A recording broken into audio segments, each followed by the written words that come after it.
ನಮಸ್ಕಾರ ಅತ್ತೆ. ಹಲೋ ಬಾವಾ. ಹಲೋ ಬಾವಾ ರಾಯ್ರೆ. ನಮಸ್ತೆ. ಏನ್ ಸರ್ ನೀವು ಇಷ್ಟು ಲೇಟ್ ಆಗಿ ಬಂದ್ರೆ ಹೇಗೆ? ಅತ್ತೆ ಇನ್ನೊಂದ್ ದೊಡ್ಡ ಪೀಸ್ ಹಾಕ್ತೀರಾ? ನಿನ್ ಮುಖಕ್ಕೆ ಇದು ಸಾಕು ಬಿಡು. ನನ್ ಮಾತ್ ಕೇಳು, ಮಗುನ ಕರ್ಕೊಂಡ್ ಬಂದ್ಬಿಡು. ನಿನ್ ಅಣ್ಣ ನಿನ್ಗೆ ಒಳ್ಳೆ ದಾರಿ ತೋರಿಸ್ಕೊಡ್ತಾನೆ.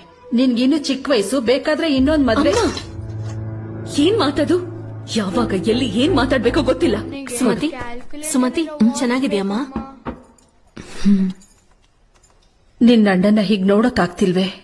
ರಿಯಲ್ ಎಸ್ಟೇಟ್ ಅಲ್ಲಿ ತುಂಬಾ ನಷ್ಟ ಆಗಿದೆ. ಹೇಗಿದ್ದವ್ ನೀವ್ನು? ನೀವೇನಾದ್ರೂ ಸಹಾಯ ಮಾಡಿ. ವ್ಯಾಪಾರದಲ್ಲಿ ನಷ್ಟ ಆಗಿ ಇವಾಗ ನಿನ್ ಗಂಡನ್ ಮುಂದೆ ಹೀಗೆ 20 ಲಕ್ಷ ಬೇಕು ಬಾವಾ, ಪ್ಲೀಸ್ ಸ್ವಲ್ಪ ಸಹಾಯ ಮಾಡು ಅಂತ ಹೇಳಿ. ಏನಾಯ್ತು ಸುಮತಿ? ನೀನು ದಿವಾಳಿ ಆಗಿದ್ಯಂತೆ, ಅದಕ್ಕೆ ನನ್ ಗಂಡನ ಆಸ್ತಿ ನಿಂಗ್ ಬರ್ಕೊಡ್ಬೇಕಂತೆ. ನಾವ್ ಕಷ್ಟದಲ್ಲಿರುವಾಗ ಕರೆದು ಸಹಾಯ ಮಾಡಿದ್ಯೇನೋ ಯಾವತ್ತಾದ್ರೂ? ಮಗುಗೆ ತಿಂಡಿ ಕೊಡಕ್ಕೂ ಅಳ್ತಿದ್ಯಲ್ಲ ಅತ್ತಿಗೆ ನೀನು.